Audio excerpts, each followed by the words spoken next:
Shalom warga kerajaan.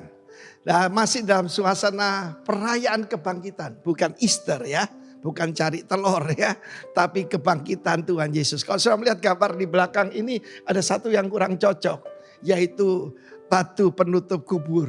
Karena dalam bahasa aslinya dalam Injil Yohanes dikatakan airo, terpental jauh oleh tangan yang tidak kelihatan. Sampai hari ini saya percaya kubur Yesus yang ditemukan itu the garden tomb di luar kota Yerusalem. Dan mereka tidak pernah menemukan batu besar itu. 2 ton beratnya. Batu besar apa yang menutupi berkat saudara? Ada tangan yang tidak kelihatan itu yang akan membukanya. Jangan bertanya seperti para wanita. Siapa yang menggulingkan kubur buat kita? Siapa yang buka jalan buat kita? He is the way. Dia akan buka jalan. Menarik sekali sedikit pelajaran saudaraku hari ini. Dari nama Tuhan Yesus dalam bahasa Mandarin. Yesus Citu. Yesus Kristus. Ya, jadi kalau ada teman-teman Anda yang berkata, oh itu untuk orang barat. Saudara yang kasih Tuhan. Sama sekali Tuhan Yesus bukan dari Amerika ya. Jangan keliru ya. Nah kita melihat di sini nama Yesus Citu. Ya. Yang pertama itu kita lihat. Itu 2 telinga saudara. Oh dia datang jadi perantara. Antara Allah dan manusia. Antara manusia dengan manusia. He's the Prince of Peace. Dia adalah peacemaker itu. Dan sampai sekarang sudah duduk di atas tahta. Memerintah alam semesta. Dia masih berdoa untuk saudara saya. Dia masih mendengar. Dengan kedua telinganya. Seorang hakim yang baik tidak mendengarkan salah satu. Tapi mendengarkan keduanya. Dan dialah hakim agung kita. Dan pembela kita sekaligus. Yang kedua. Di sini adalah terdiri dari 2 huruf. Yaitu ikan, dan di sini tanaman gandum. Masih ingat 5 roti 2 ikan? Waduh saudaraku, tapi yang menarik ketika disatukan artinya apa? Come back to life. Itulah yang kita rayakan, dan itulah membuat dia tidak ada duanya. Yang semua para pemimpin yang dihormati itu ada di dalam kuburan. Dan orang mengikut orang bisa mati ribuan tahun. Tetapi praise God. Saudara saya mengikut dia who is come back to life. Lalu kemudian perkataan Kristus diterjemahkan Citu. Di sini kita lihat yang bagian bawah itu. Foundation itu kan gambar tanah ya. Ya, di atas tanah. Jangan lupa firman Allah mengatakan bagaimana Yesus yaitu adalah fondasi satu-satunya. Kita membangun kehidupan kita membangun apapun tidak boleh di atas dasar yang lain. Tetapi apa? Tetapi di atas dasar yaitu Kristus. Dan yang terakhir, memerintah, governing, supervising, governing. Salah satu nama Tuhan Yesus adalah the governor. Bukan gubernur ya, apalagi gak benar. Tetapi adalah yang memerintah, yang menentukan. Mau hidup bersuka cita penuh kemenangan, percaya kepada dia yang come back to life. Yang mau mendengarkan. Dan juga saudaraku, dia yang menentukan. Dia adalah the Lord, the Master and the Lord. God bless you, warga kerajaan. Rejoice in Him. Haleluya. Amin. Mari beri sorak-sorai balik meriah buat Tuhan.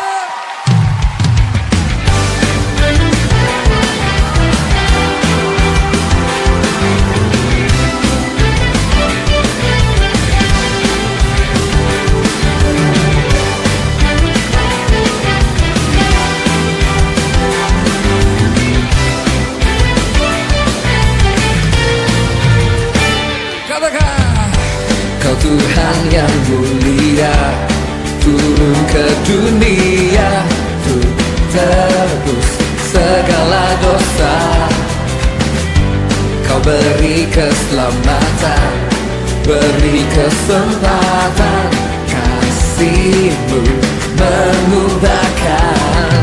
Jika ku akui semua dosaku, maka Kau adalah setia dan adil. Kau kan mengampuni dan sucikan dari segala yang jahat. Tak mau ku hidup bagi dunia ini lagi. Tak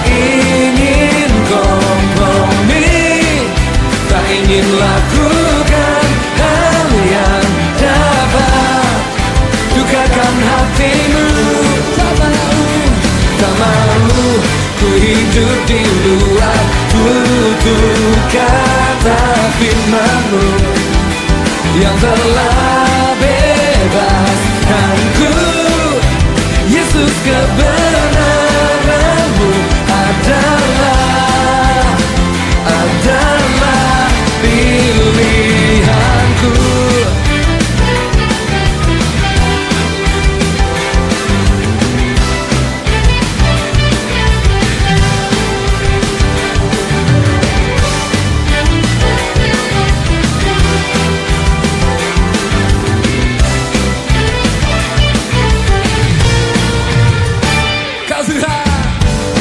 Tuhan yang mulia turun ke dunia untuk tebus segala dosa. Mari tepuk tangan di atas kepala bersama-sama. Beri Kasih-Mu mengubahkan jika ku akui semua dosaku, maka Kau adalah setia dan adil. Kau kan mengampuni dan sucikan dari segala yang jahat. Tak mau ku hidup bagi dunia ini lagi. Tak ingin kompromi, tak ingin lakukan hal yang dapat dukakan hati-Mu. Tak mau ku hidup di luar tutur kata firman-Mu yang telah bebaskanku. Yesus, kebenaran-Mu adalah pilihanku.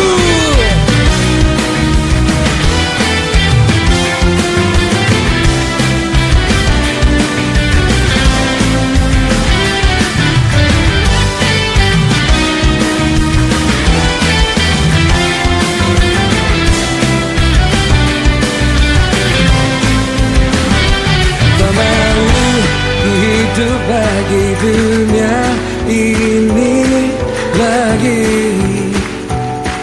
Tak ingin kompromi, tak ingin lakukan hal yang dapat dukakan hati-Mu. Tak mau ku hidup di luar tutur kata firman-Mu yang telah bebaskanku. Yesus, kebenaran-Mu adalah tak mau ku hidup di luar tutur kata firman-Mu yang telah bebaskanku. Yesus, kebenaran-Mu adalah pilihanku. semua kakinya seperti itu.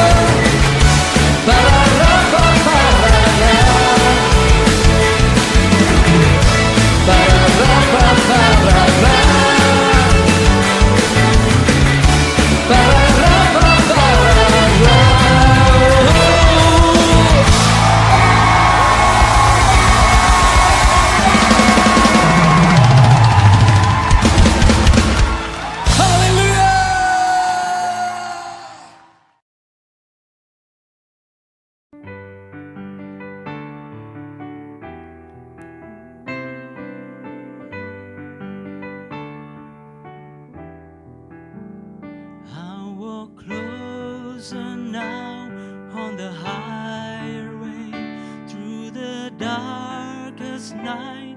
Will you hold my hand, Jesus? Guide my way. Oh, you mourn with me and you dance with me for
comfort me when I cannot see.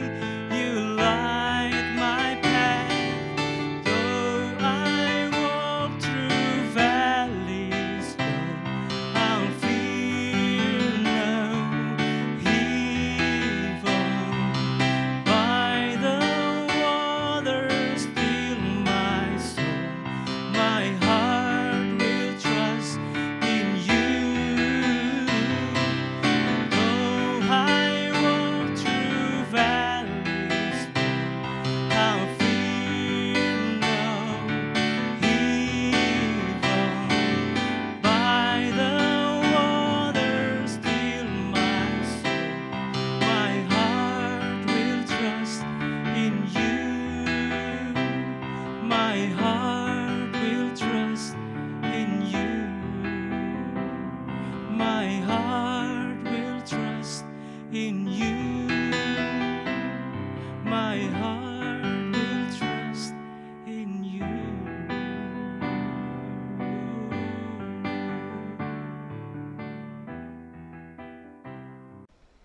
Shalom Bapak Ibu, Jemaat GBI Roh Kudus. Saya senang mendapat kesempatan berbagi di tengah-tengah saudara sekalian. Saya secara pribadi berdoa kiranya saudara semua tetap berada dalam keadaan baik, sehat, dan juga sejahtera. Jadi mari sebelum kita dengarkan firman Tuhan, saya ajak Bapak dan Ibu kita berdoa terlebih dahulu. Tuhan Yesus, kami tahu Tuhan ada bersama-sama dengan kami di sini. Itulah sebabnya kami berdoa sekali lagi minta tolong Tuhan berbicara buat kami dari firman kebenaran. Roh Kudus bantu kami supaya kami mudah memahami firman Tuhan, sehingga biarlah di dalam pemahaman akan kebenaran, kami semua berani untuk hidup taat dalam tiap-tiap hari. Kami berdoa biarlah dari cara hidup kami yang benar, ada banyak orang dipermudah untuk masuk ke dalam kerajaan Allah. Sementara kami belajar, Tuhan memberkati kami, buat Tuhan seluruh kemuliaan, di dalam nama Yesus kami berdoa. Amin. Amin. Baik, mari Bapak Ibu, saya ajak kita untuk buka bersama-sama dalam Matius pasal yang ke-5. Saya akan baca ayat yang ke-10 sampai dengan ayat yang ke-12 untuk kita bersama. Matius pasal yang ke-5, ayat 10 sampai dengan ayat 12. Alkitab bilang ini Pak Ibu. Berbahagialah orang yang dianiaya oleh sebab kebenaran, karena merekalah yang empunya kerajaan sorga. Berbahagialah kamu jika karena aku kamu dicela dan dianiaya, dan kepadamu difitnahkan segala yang jahat. Bersukacitalah dan bergembiralah, karena upahmu besar di sorga. Sebab demikian juga telah dianiaya nabi-nabi yang sebelum kamu. Nah begini Pak Ibu, ada satu kata penting di awal yang memulai ayat 10. Kata itu adalah kata berbahagialah. Kata berbahagialah kalau dalam bahasa Yunani menggunakan kata makarios Pak Ibu. Makarios itu artinya adalah kamu sedang ada pada posisi sangat diberkati, sangat beruntung. Itulah sebabnya mengapa kamu harus lebih berbahagia. Ulang ya, berbahagialah. Makarios, kamu sedang ada pada posisi sangat diberkati, sangat beruntung. Alasan inilah yang seharusnya membuat saudara dan saya lebih berbahagia. Lalu kemudian Yesus bilang, berbahagialah orang yang dianiaya oleh sebab kebenaran.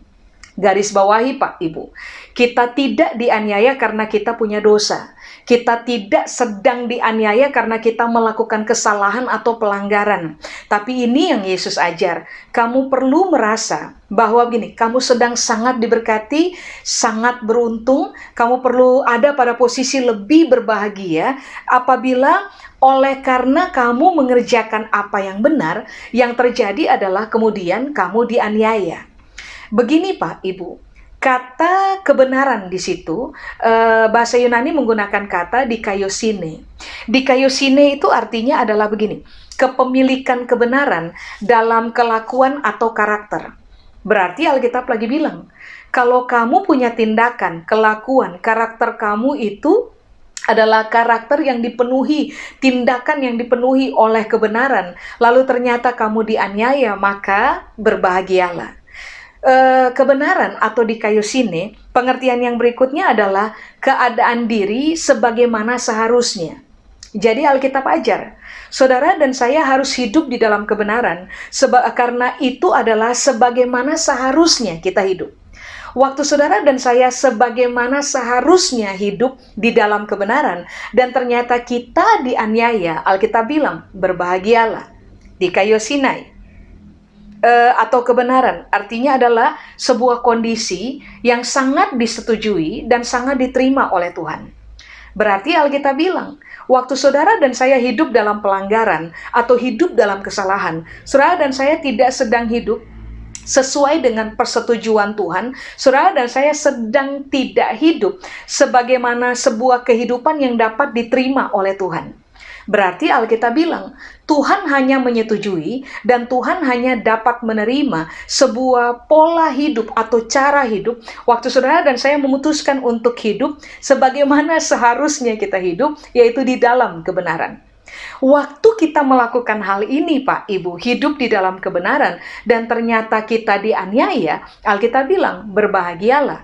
Berikutnya, kebenaran artinya adalah integritas, kebajikan, kemurnian hati, kebenaran dalam berpikir, kebenaran dalam perasaan, sebuah kehidupan adil, kebenaran itu sendiri.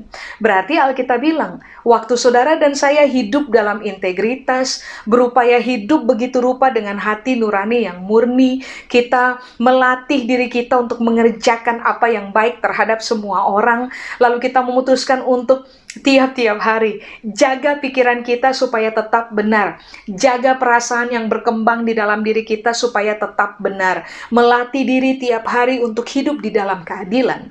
Lalu ternyata kita dianiaya, Alkitab bilang, berbahagialah.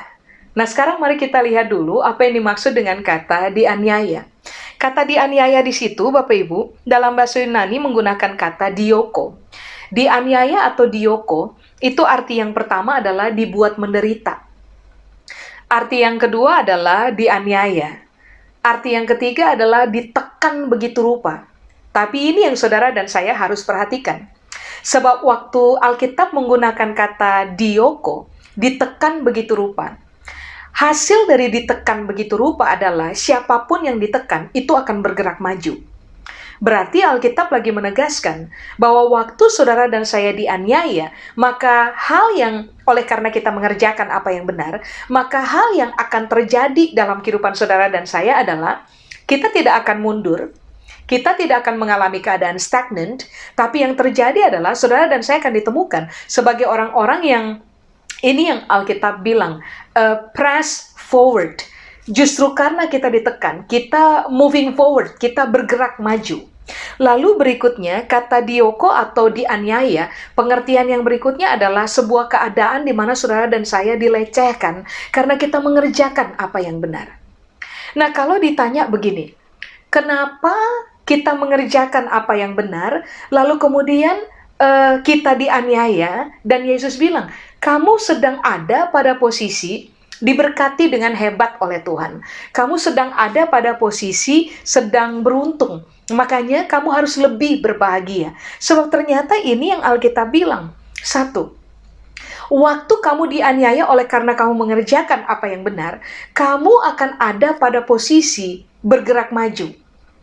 Dua, kenapa waktu dianiaya karena kebenaran kita perlu berbahagia, Pak, Ibu? Sebab di ayat 10 Alkitab bilang begini, merekalah yang empunya kerajaan sorga.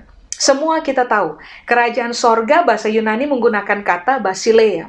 Salah satu pengertian dari basileia adalah pemerintahan Tuhan secara mutlak dalam kehidupan saudara dan saya. Berarti Alkitab bilang, kenapa saudara dan saya perlu berbahagia justru pada waktu kita hidup dalam kebenaran dan kita teraniaya. Satu, Alkitab bilang, saudara dan saya punya peluang sangat besar untuk bergerak maju. Tapi yang kedua, saudara dan saya sebenarnya pada momen itu sedang ada pada track yang benar. Kita sedang memberi diri kita diperintah oleh Tuhan, diperintah oleh firman-Nya, diperintah oleh kehendak-Nya dalam kehidupan kita. Berarti kalau boleh, saya menyimpulkan dengan kalimat ini Pak, Ibu. Waktu kita teraniaya karena kita mengerjakan apa yang benar, kita adalah orang-orang yang bergerak on the track. Kita tidak keluar dari lintasan, tapi kita sedang berada pada lintasan yang benar.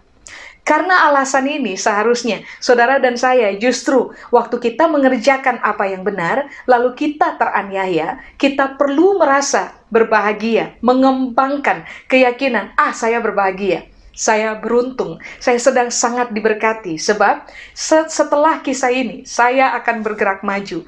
Pada kisah ini, saya sedang ada pada track yang benar. Tuhan sedang sangat leluasa memerintah saya dalam kehidupannya melalui firman kebenaran. Amin Pak, Ibu? Makanya ini yang perlu kita latih diri kita, Bapak Ibu. Bangun pemikiran yang benar berdasarkan pemahaman kita akan kebenaran. Amin. Nah, mari sekarang kita lihat ayat yang ke-11. Alkitab bilang, berbahagialah kamu jika karena aku, Tuhan Yesus bilang, karena firman-Nya, karena Kristus. Berikutnya, kamu dicela dan dianiaya dan kepadamu difitnahkan segala yang jahat. Berarti Alkitab bilang dari awal bahwa pada waktu saudara dan saya memilih untuk hidup di dalam kebenaran, taat kepada firman Tuhan, hidup dalam integritas, hidup dalam kebajikan, hidup dalam kemurnian hati, menjaga supaya pikiran kita tetap benar, perasaan di dalam kita benar, kita memutuskan untuk hidup dalam keadilan. Dan ternyata Alkitab bilang begini, kamu akan mengalami 3 hal. 1, dicela. 2, dianiaya. 3, difitnahkan segala yang jahat kepadamu. Kata dianiaya tadi kita sudah bahas. Nah, mari kita lihat dulu kata dicela. Baru kemudian kita akan lihat kata difitnah. Kata dicela di situ Pak, Ibu, Alkitab dalam bahasa Yunani menggunakan kata oneidiso. Oneidiso, dicela, itu sama dengan ada pada posisi begini Pak, Ibu. Dicaci. 2, direndahkan. 3, tidak dihormati. 4, dipermalukan. 5, dijadikan aib. 6, dicoreng nama baiknya kita. 7, orang akan berupaya balas dendam untuk kehidupan kita yang benar, Pak, Ibu. Nggak tahu bagaimana caranya orang bisa benci aja sama kita, sampai pada akhirnya mereka memutuskan untuk balas dendam kepada kita. Secara ini yang Yesus bilang, kamu hidup dalam kebenaran dan kamu hidup karena aku. Karena hidup dalam firman dan ternyata kamu akan dicela. Bapak Ibu bayangkan, dicaci, lalu direndahkan, tidak dihormati. Apakah Yesus cuma mengajar ini berteori tanpa mengalaminya? Enggak loh Pak Ibu. Yesus bukan cuma berteori, Yesus mengalaminya. Saudara bayangkan pengertian dari kata dicela. Yesus dicaci pernah? Iya. Yesus direndahkan pernah? Iya. Yesus tidak dihormati pernah? Iya. Yesus dipermalukan? Iya. Yesus dianggap sebagai aib? Iya. Yesus dicerca sampai orang berupaya untuk coreng Yesus punya nama baik? Iya. Orang balas dendam kepada apa yang bahkan Yesus tidak mengerjakannya? Iya Pak, Ibu. Berarti kan sekarang ini yang perlu kita kasih tahu buat diri sendiri. Selama kita hidup benar, kita melatih diri kita takluk kepada firman Tuhan. Kita memutuskan untuk mengerjakan hal-hal seperti yang Tuhan setujui, seperti yang Tuhan bisa terima di dalam pertimbangannya. Kita melatih diri untuk tetap berjalan pada track yang benar. Tapi ternyata pada akhirnya saudara dan saya bertemu dengan keadaan-keadaan seperti tadi itu, Alkitab bilang begini, berbahagialah. Bapak Ibu, secara teori gampang. Secara praktek susah untuk dikerjakan.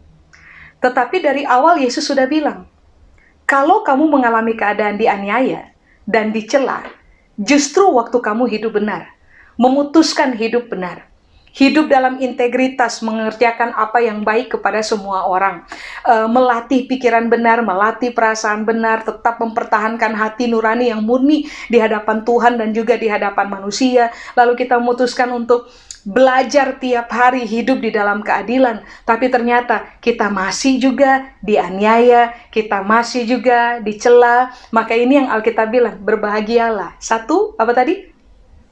Saudara dan saya sedang beruntung. Saudara dan saya sedang sangat diberkati oleh Tuhan. Berikutnya, saudara dan saya sedang ada pada track yang benar. Tuhan sedang memerintah kehidupan kita. Lalu yang berikutnya, kenapa kita berbahagia? Sewaktu kita hidup benar dan kita dicela orang, nanti saudara lihat saja. Orang-orang yang mencela kita, mereka tidak akan pernah bergerak maju. Sedangkan kita yang mengalami keadaan dianiaya oleh karena kebenaran, dicela oleh karena Kristus dan firman-Nya, saudara dan saya akan menemukan bahwa kita akan bergerak maju. Amin. Nah, berikutnya Pak, Ibu, kata difitnah. Kata difitnah dalam bahasa Yunani menggunakan kata pseudomai. Pseudomai itu artinya adalah begini, orang-orang mengucapkan sesuatu yang tidak benar berkaitan dengan hidupnya kita. Secara ini Pak, Ibu, yang harus kita garis bawahi. Kita latih diri kita tiap hari untuk hidup benar. Kita latih diri kita untuk hidup tiap hari sesuai dengan firman Tuhan. Dan ternyata waktu kita melakukannya, jangan kaget Pak, Ibu. Saudara dan saya akan selalu menemukan orang-orang yang berupaya untuk mengucapkan apa yang tidak benar berkaitan dengan hidupnya kita. Kalau ada orang yang fitnah saudara dan saya, tenang saja, nggak usah kaget. Yesus pun mengalaminya. Kata difitnah, berikutnya, pengertian yang kedua adalah begini, memalsukan berita dengan sengaja.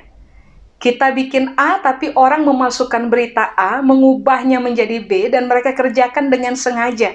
Difitnah, mengucapkan ketidakbenaran, lalu memalsukan berita dengan sengaja, lalu menyampaikan berita yang salah, dan menyampaikan berita yang bohong tentang kita.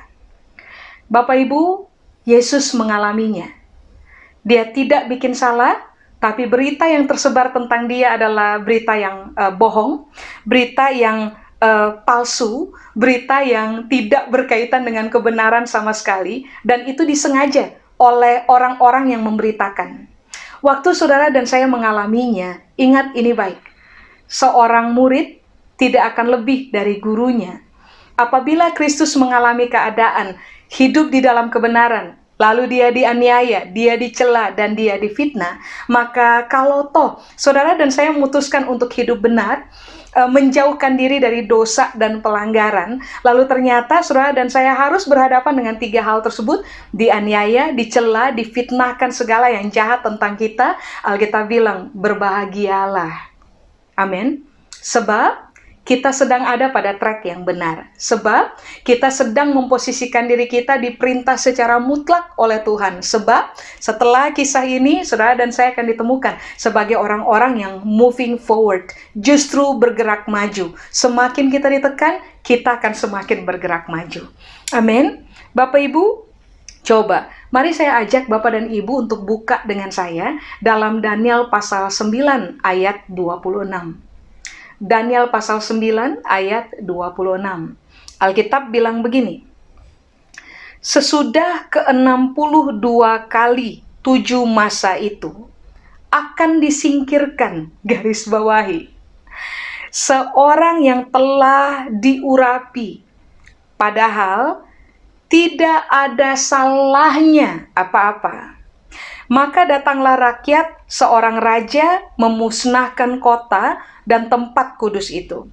Tetapi raja itu akan menemui ajalnya dalam air bah, dan sampai pada akhir zaman akan ada peperangan dan pemusnahan seperti yang telah ditetapkannya.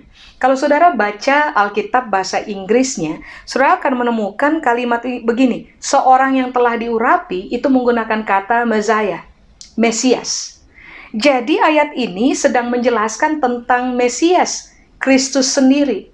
Nah, ayat 26 menjelaskan bahwa Sang Mesias itu disingkirkan. Ada alasan? Nggak ada alasan.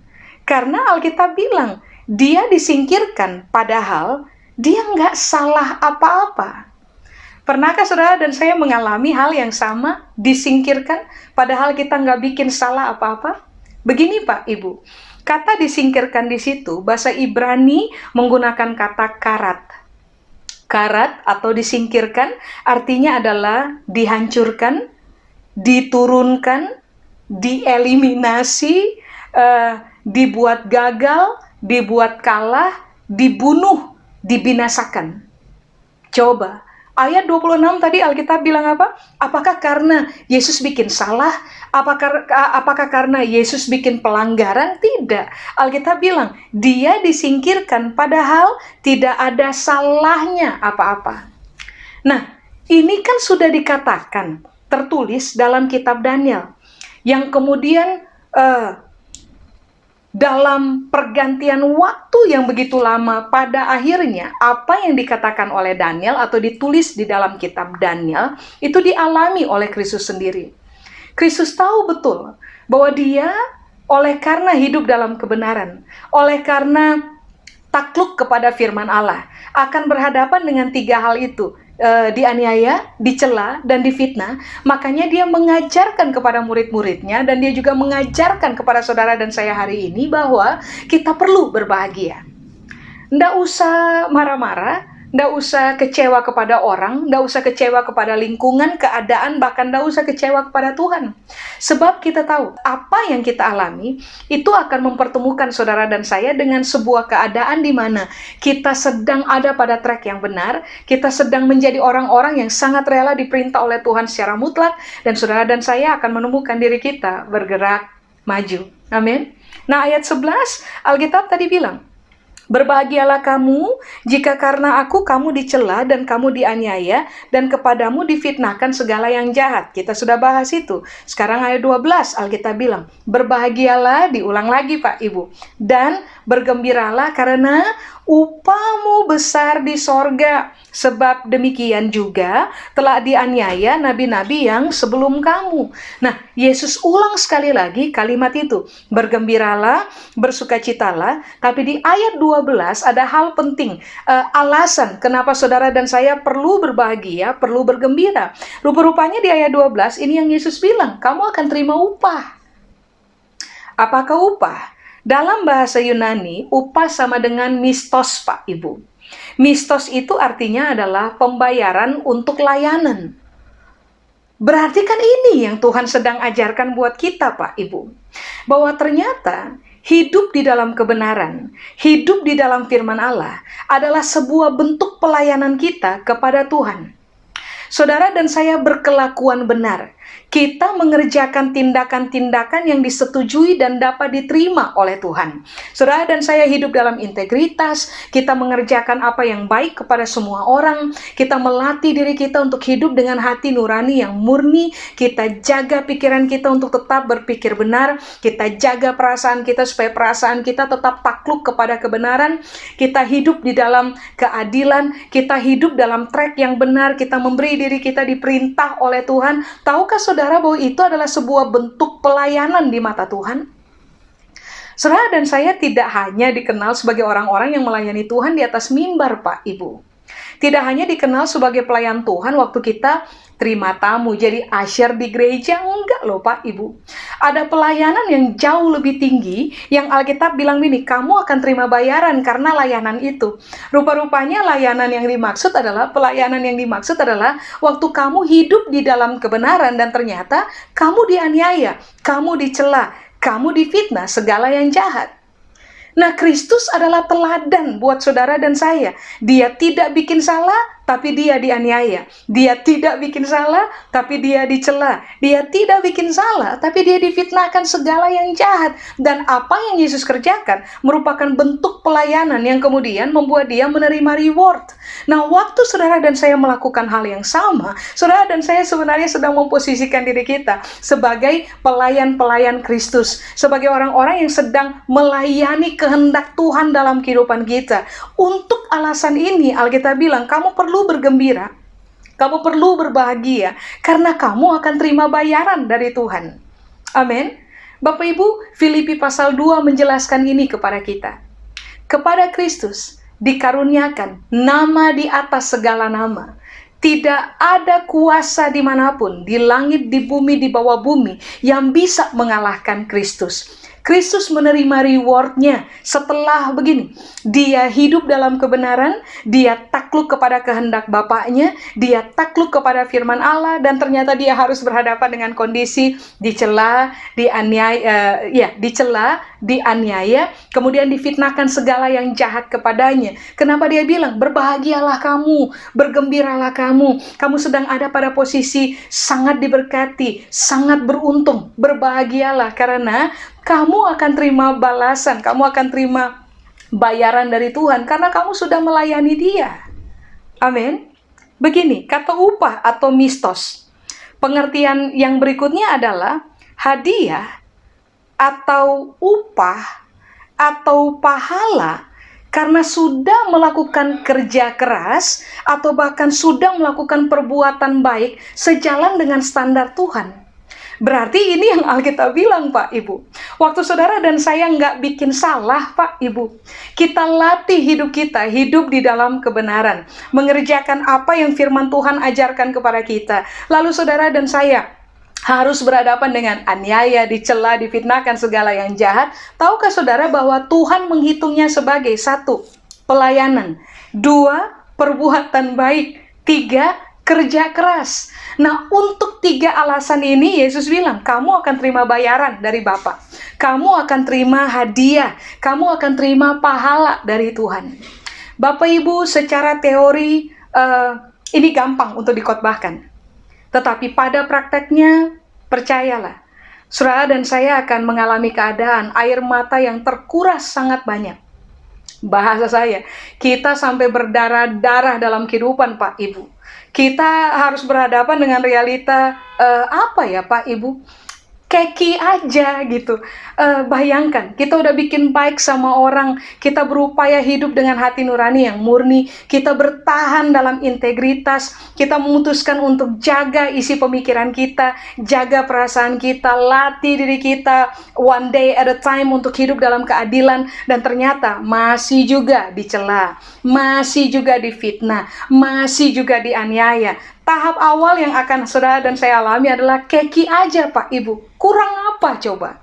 Tapi daripada bertahan pada kondisi keki, lalu kemudian marah, kecewa, apalagi ya, mengeluarkan kata-kata tidak pantas terhadap orang lain yang melakukan aniaya, cela atau fitnah yang jahat kepada kehidupan saudara dan saya. Ini yang Yesus ajar. Putuskan untuk waktu saudara dan saya menghadapinya ada pada posisi tidak salah tapi disalahkan. Alkitab bilang begini, berbahagialah, bergembiralah. Bayangkan Pak Ibu, 1, saudara dan saya sedang berada pada track yang benar. 2, saudara dan saya sah adalah orang-orang yang sedang memberi diri untuk diperintah oleh Tuhan secara mutlak dalam kehidupan. 3, saudara dan saya adalah orang-orang yang Alkitab bilang ini akan bergerak maju. Berikutnya Alkitab bilang saudara dan saya akan dibayar oleh Tuhan, akan menerima pahala, akan menerima hadiah dari Tuhan. Karena ternyata Tuhan lihat waktu kita hidup benar, kita dicela, kita difitnahkan segala yang jahat, lalu kita dianiaya. Ternyata Tuhan melihatnya bahwa kita sudah mengerjakan pelayanan kita sudah mengerjakan kerja keras di hadapan Tuhan, dan kita sedang mengerjakan perbuatan baik sesuai dengan standar yang Tuhan ajarkan kepada kita. Amin. Bapak Ibu, Alkitab mengajarkan kepada kita bahwa waktu saudara dan saya memposisikan diri kita seperti yang Yesus telah wariskan keteladanannya buat kita. Yesus innocent, tidak melakukan salah. Kita latih hidup kita begitu rupa untuk jangan bikin salah di hadapan Tuhan dan di hadapan manusia. Kita mengerjakan apa yang sama seperti teladan yang Yesus wariskan kepada kita, melatih diri untuk innocent. Tapi ternyata waktu saudara dan saya harus berhadapan dengan keadaan aniaya, dicela, difitnahkan segala yang jahat, latih diri kita, pikiran dan rasa di dalam kita. Saya beruntung. Saya sedang diberkati oleh Tuhan. Itulah sebabnya saya akan memilih untuk berbahagia. Karena apa yang sedang saya kerjakan tidak sia-sia. Saya akan menerima reward dari Tuhan, upah dari Tuhan. Saudara dan saya hari ini mungkin menangis, tapi ingat ini baik. Waktu saudara dan saya tetap konsisten hidup benar, seperti Yesus melakukannya, saudara dan saya adalah orang-orang yang di bagian akhir nanti akan tertawa, bahagia, menikmati kehidupan. Sebab apa yang Tuhan kerjakan buat kita, Dia akan memberikan reward kepada saudara dan saya. Amin, Bapak Ibu. Saya selesai. Mari kita berdoa. Kami meminta Tuhan, kekuatan dari Tuhan, supaya pada waktu kami hidup benar, kami taat kepada firman Tuhan, lalu kami harus berhadapan dengan keadaan, dianiaya, dicela, dan difitnahkan segala yang jahat. Kiranya kami memposisikan diri kami pada posisi yang benar. Kami berespon benar. Kami bergembira, kami berbahagia, sebab pada akhirnya kami tahu kami akan bergerak maju setelah kisah ini. Kami sedang ada pada track yang benar. Kami sedang diperintah secara mutlak dan leluasa oleh Tuhan. Kami akan menerima upah, hadiah, pahala dari Tuhan, pembayaran dari Tuhan. Karena Tuhan menemukan kami telah melayani Tuhan dengan benar, kami menjadi orang-orang yang melakukan perbuatan baik, dan Tuhan juga menemukan di balik kerja keras kami, kami layak untuk menerima upah dari Tuhan. Seluruh kebenaran ini kiranya Tuhan meteraikan dalam pertimbangan kami dan perenungan kami. Biarlah seumur hidup kami berani hidup taat kepada kebenaran, hidup sebagaimana seharusnya kami hidup, terlatih sebagai orang-orang yang berintegritas, memiliki hati nurani yang murni, punya pikiran benar, perasaan benar, hidup dalam keadilan, terbiasa berbuat baik untuk siapa saja. Biarlah kami konsisten dengan kebenaran ini, supaya waktu kami bertemu one-on-one dengan Tuhan, kami akan menikmati hasil baik pemberian Tuhan dalam kehidupan kami. Kami akan dikenal sebagai orang-orang yang finishing well dalam kehidupan. Tuhan memberkati kami turun-temurun. Kepada Tuhan seluruh kemuliaan. Di dalam nama Yesus kami berdoa. Amin. Tuhan memberkati Bapak Ibu. Ku kan selalu kembali padamu. Yang ku perlu hanyalah Kau Tuhan. Cintamu membuatku mengerti siapa aku yang sebenarnya. Ku kan selalu kembali padamu. Yang ku perlu hanyalah Kau Tuhan. Cintamu membuatku mengerti siapa aku yang sebenarnya.